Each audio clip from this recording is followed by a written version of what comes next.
ஆண்டவரும் இரட்சகருமாகிய இயேசு கிறிஸ்துவின் ஈடு இணையற்ற நாமத்தினாலே அன்புக்குரிய சகோதர சகோதரரே, இந்த வேளையிலும் ஆண்டவராய் இயேசு கிறிஸ்து தாமே உங்களை ஆசீர்வதிப்பாராக.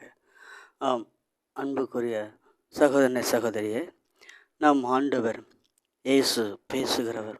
அவர் உயிர் உள்ளவராக இருக்கிறார். ஆகையினாலே மனிதனும் அவரோடு கூட பேச வேண்டுமென்று விரும்புகிறார். ஆம், அன்புக்குரிய சகோதரனே சகோதரனே, அப்போ ஆண்டவரோடு ஒரு மனிதன் எப்படி பேச முடியும்? ஆண்டவரோடு ஒரு மனிதன் பேச வேண்டிய இடம் ஜெபம். ஜெபம் என்ற பொருள். ஆம், அன்புக்குரிய சகோதரனே சகோதரியே, நாம் பேச வேண்டிய இடம் எது என்றால் ஜெபம். இந்த ஜெபம் ஒவ்வொரு கிறிஸ்தவனும் ஜெபிக்க வேண்டிய காரியம். அது ஆண்டவரோடு பேச வேண்டிய நேரம். ஆம், அன்புக்குரிய சகோதரனே சகோதரியே, ஜெபம் ஒரு மனிதனுக்கு இல்லை என்றால் அவன் முதுகெலும்பு இல்லாத கிறிஸ்தவன். முதுகெலும்பு இல்லாத ஒரு கிறிஸ்தவன் எப்படியோ அவன் நிமிர்ந்து நிற்க முடியாது.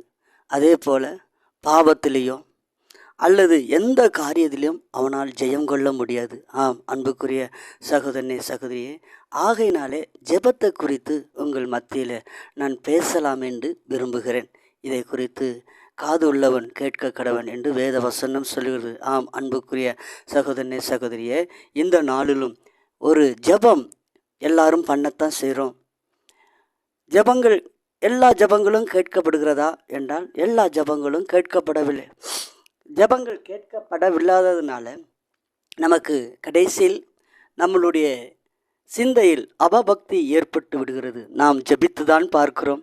இத்தனை வருஷ காலமாக ஜெபம் பண்ணி கொண்டிருக்கிறோம், இன்னும் ஜெபம் ஒன்றும் பதில் தரவில்லையே என்று சொல்லி ஒரு விரக்தியோடு இருக்கிறோம். ஆம், அன்புக்குரிய சகோதரனே சகோதரியே, ஜெபம் என்பது என்ன? அது ஜெபம் எப்படிப்பட்டதான ஜெபம் கேட்கப்படும் என்று இந்த நாளில் சுருக்கமாக உங்கள் மத்தியில் நான் பேச விரும்புகிறேன். இதை கேட்டுக்கொண்டிருக்கிற அருமையான சகோதரனே சகோதரியே, லூக்கா புஸ்தகத்தில் 14வது அதிகாரத்தில் உங்களுக்கு 10வது வசனத்திலிருந்து 14 வரைக்கும் வாசிக்கிறேன். லூக்கா 18:10 14 வரைக்கும். 2 மனுஷர் ஜெபம் பண்ணும்படி தேவாலயத்துக்கு போனார்கள். ஒருவன் பரிசேயன், மற்றவன் ஆயக்காரன். பரிசேயன் நின்று, தேவனே, நான் பரிகாரர், நான் அநியாயக்காரர், நான் விபச்சாரக்காரர் ஆகிய மற்ற மனுஷரை போலவும் இந்த ஆயக்காரனை போலும் 20 நாள் உம்மை ஸ்தோத்திரிக்கிறேன். வாரத்தில் 2 தரம் உபவாசிக்கிறேன். என் சம்பாத்தியத்தில் எல்லாம் என் தசமபாகம் செலுத்தி வருகிறேன் என்று தனக்குள்ளே ஜெபம் பண்ணினான்.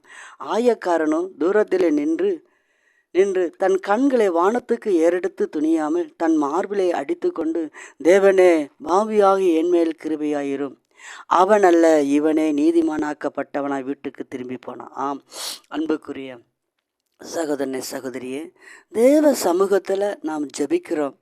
மற்றவர்களை நிதானித்து நாம் சுய பக்தியிலையும் சுய காரியத்திலுமே அவனைப் போல் நான் அல்ல, இவனைப் போல் நான் அல்ல என்று அப்படித்தான் பெருமை பாராட்டி கொள்கிறோமே தவிர, இவன் இந்த ஆயக்காரன் தூரத்திலே கர்த்தருடைய சமூகத்துக்கு உள்ள நுழைய வருவதற்கு தகுதி இல்லப்பா என்று சொல்லி தன்னை தாழ்த்துகிறான்.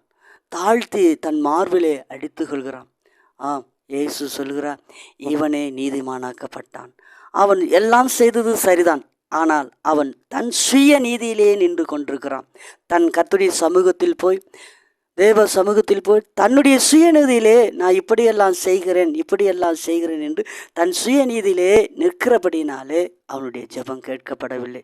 ஆம், அன்புக்குரிய சகோதரனே சகோதரியே, இந்த நாளிலும் உன்னுடைய ஜெபங்கள் கேட்கப்படவில்லையா? விரக்தியோடு இருக்கிறாயா?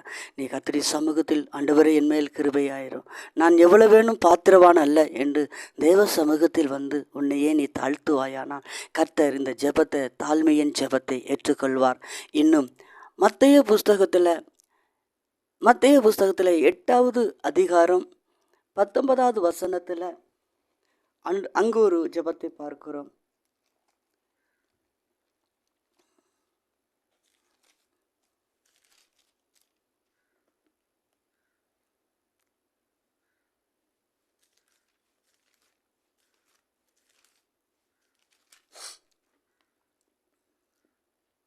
18வது மத்தேயு புஸ்தகத்தில் 18வது அதிகாரம் 19வது வசனத்தில் பார்க்கிறோம்.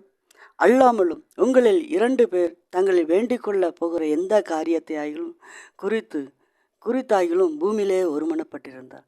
அடுத்து ஆண்டவர் சொல்றார், ஒருமனப்பட்ட ஜெபம். இந்த ஒருமனப்பட்ட ஜெபம் கர்த்தருடைய சமூகத்தில் தேவன் என்ன செய்கிறார், அவங்க அது கேட்கும்போது பிதாவினால் உண்டாகும் அந்த ஜெபம் ஒருமனப்படும் பொழுது அந்த ஜெபம் கேட்கப்படுகிறது என்று வேதவசனம் சொல்கிறது. ஆம், அன்புக்குரிய சகோதரனே சகோதரியே, இந்த நாளிலும் இதை கேட்டுக்கொண்டிருக்கிற அருமையான சகோதரனே, என் ஜெபம் கேட்கப்படவில்லையே. எத்தனையோ வருஷ காலமாக நான் ஆலயத்துக்கு போகிறேனே, சபைக்கு போகிறேனே, எத்தனையோ பேரிடத்தில் நான் கடிதம் எழுதுகிறேனே, எத்தனையோ ஊழியரிடத்தில் நான் சொல்லுகிறேனே, ஆனால் என்னுடைய ஜெபம் கேட்கப்படவில்லையே என்று சொல்லி ஏக்கத்தோடு காணப்படுகிறார். நீ கர்த்தருடைய சமூகத்துக்கு வரும் பொழுது உன்னையே நீ தாழ்த்து. அப்பொழுது கர்த்தர் என்ன செய்வார், உன்னுடைய ஜெபத்திற்கு பதில் தருகிறவராக இருக்கிறார். மத்தேயு 18:19 சொல்லப்பட்டிருக்கிறது. அங்கே ஒரு மனதோடு கூட கர்த்தருடைய சமூகத்தில் வந்து ஜெபம் பண்ணும் பொழுது கர்த்தர் அந்த ஜெபத்தை கேட்கிறார். அன்புக்குரிய சகோதரனே சகோதரியே, ஒருமனப்பட்ட வேளையில தான் அப்போஸ்தலர் 2வது அதிகாரம் 1வது வசனத்தில் அங்கு ஒருமனப்பட்ட வேளை தான் அங்கு கர்த்தருடைய பயங்கரம் பரிசுத்த ஆவி ஊற்றப்பட்டது. ஆம், அன்புக்குரிய சகோதரனே சகோதரியே, இதை கேட்டுக்கொண்டிருக்கிற அருமையான சகோதரனே சகோதரியே, இந்த நாளிலும் ஒரு மனம் எங்கு உண்டோ அங்கு எங்கு ஒரு மனதோடு கூட ஜெபிக்கிறீர்களோ அங்கே கர்த்தருடைய அங்கே ஜெபம் கேட்கப்படும். ஆம், அன்புக்குரியவர்களே, இந்த நாளும் எத்தனையோ நாட்கள் நான் ஜெபம் பண்ணி கொண்டிருக்கிறேன், என் வேதனைகள் மாறவில்லை, என் காரியங்கள் மாறவில்லை என்று நீ எண்ணிக்கொண்டிருக்கிறாயா? கலங்காத, திகையாத. மார்க்கு புஸ்தகத்தில் 11வது அதிகாரம் 24வது வசனத்தில் ஆண்டவர் அங்கு ஒரு ஜெபத்தை குறித்து சொல்கிறார். எங்கு நீங்கள் விசுவாசம் உள்ளவர்களாக கர்த்தருடைய சமூகத்தில் விசுவாசம் உள்ளவர்களாக நீங்கள் ஜெபிக்கும் பொழுது கர்த்தர் ஜெபத்தை கேட்கிறார். விசுவாசம் உள்ளவர்களாக எங்கே? மார்க்கு புஸ்தகம் 11வது அதிகாரம் 24வது வசனத்தில், ஆதலால் நீங்கள் ஜெபம் பண்ணும்போது எவைகளை கேட்டுக்கொள்வீர்களோ அவைகளை பெற்றுக்கொள்வோம் என்று விசுவாசிங்கள். விசுவாசம் உள்ள ஜெபம். முதலாவது சொன்னேன், தாழ்மையோடு கர்த்தருடைய சமூகத்துக்கு வந்து நீ ஜெபிக்க வரும் பொழுது நீ தாழ்மையோடு கர்த்தருடைய சமூகத்தில் வருவாயானால் கர்த்தர் உன்னுடைய ஜெபத்தை கேட்கிறார். இன்றைக்கு ஜெபம் கேட்கப்படவில்லையே என்று நீ அங்கலாய்த்து கொண்டிருக்கிறாயா? கர்த்தருடைய சமூகத்தில் வந்து தாழ்மையாக நடந்து கொள், கர்த்தர் உன்னுடைய ஜெபத்தை கேட்பார். இரண்டாவதாக, ஒருமனப்பட்டு நீ ஜெபிக்கும் பொழுது கர்த்தர் உன்னுடைய ஒரு மனதின் ஜெபத்தை கேட்கிறார். அடுத்தபடியாக மார்க்கு 11:24 விசுவாசம் உள்ள ஜெபம் கர்த்தர் அங்கு ஜெபத்தை கேட்கிறார். ஆம், அன்புக்குரிய சகோதரனே சகோதரியே, இந்த நாளிலும் இதை கேட்டுக்கொண்டிருக்கிற அருமையான சகோதரனை, நீ விசுவாசத்தோடு கர்த்தர் எனக்கு நிச்சயமாக தருவார் என்று விசுவாசத்தோடு நீ ஜெபிப்பாயானால் கர்த்தர் நிச்சயமாக உன்னுடைய ஜெபத்தை கேட்பார். அது மாத்திரமல்ல, 1 சாமுவேல் புஸ்தகம் 1வது அதிகாரம் 10வது வசனத்தில் வேத வசனம் சொல்லுது, அந்நாள் கர்த்தருடைய சமூகத்துக்கு வந்தா, மன கிளாசத்தோடு ஜெபம் பண்ணா, மன பாரத்தோடு ஜெபித்தார். அங்கு ஒரு பொருத்தனையும் ஜெபம் பண்ணினார், பொருத்தனை பண்ணினார். அன்று கர்த்தாவே, எத்தனையோ வருஷ காலமாக கர்த்தருடைய சமூகத்துக்கு வந்திருக்கிறார், ஆனால் வெறுமையாகவே திரும்பியிருக்கிறார். ஆனால் ஒரு நாள் வந்து பொருத்தனை பண்ணி மனபாரத்தோடு ஜெபிக்கிற வேலையில் கர்த்தர் அவளுடைய ஜெபத்தை 2வது அதிகாரத்தில் சொல்லுவது, கர்த்தரின் ஜெபத்தை கேட்டார் என்று சொல்ல, என்னுடைய விண்ணப்பத்தை கேட்டார் என்று அவன் அந்நாள் சொல்லுகிறார். ஆம், இதை கேட்டுக்கொண்டிருக்கிற அருமையான சகோதரனை சகோதரியை, உன்னுடைய வாழ்க்கையிலும் அநேக நாள் தடையோடு காணப்படுகிறாயா? இந்த வார்த்தையை கண்டு இந்த வார்த்தையின்படி நீ ஜெபம் பண்ணும் பொழுது கர்த்தருடைய ஜெபத்தை கேட்பார். நீ கர்த்தருடைய சமூகத்துக்கு நீ வரும் பொழுது நீ தாழ்மையோடு கூட இருப்பாயானால் கர்த்தருடைய ஜெபத்தை கேட்பார். ஒருமனப்பட்ட அந்த ஜெபம் கேட்கப்படும், விசுவாசமுள்ள ஜெபம் கேட்கப்படும். அடுத்து கண்ணீர் நிறைந்த ஜெபம், அடுத்து பொருத்தனை பண்ணி நீ ஜெபிக்கும் பொழுது கர்த்தர் உன்னுடைய ஜெபத்தை கேட்பார். இதை கேட்டுக்கொண்டிருக்கிற அருமையான சகோதரனே சகோதரியே, இந்த நாள் உனக்காக நான் ஜெபிக்கிறேன்.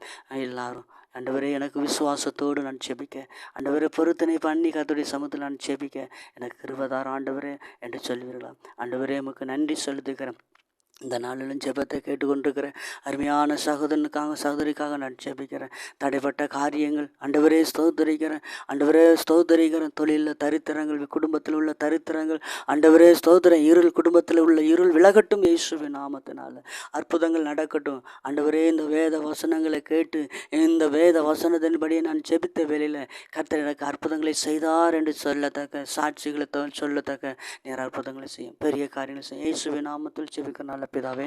அன்புக்குரிய சகோதரிகளே, இந்த நாளில் உங்களுக்காக நான் ஜெபித்திருக்கிறேன். கர்த்தர் தாமே உங்களை ஆசீர்வதிப்பாராக. இந்த நாளிலும் இந்த ஜெபத்தை கேட்டு கர்த்தர் எங்களுக்கு அற்புதத்தை செய்தார் என்று நீங்கள் சாட்சி கூறுவீர்களானால் எங்களுக்கு நீங்கள் தெரியப்படுத்த வேண்டிய எண் 94 870 50 644.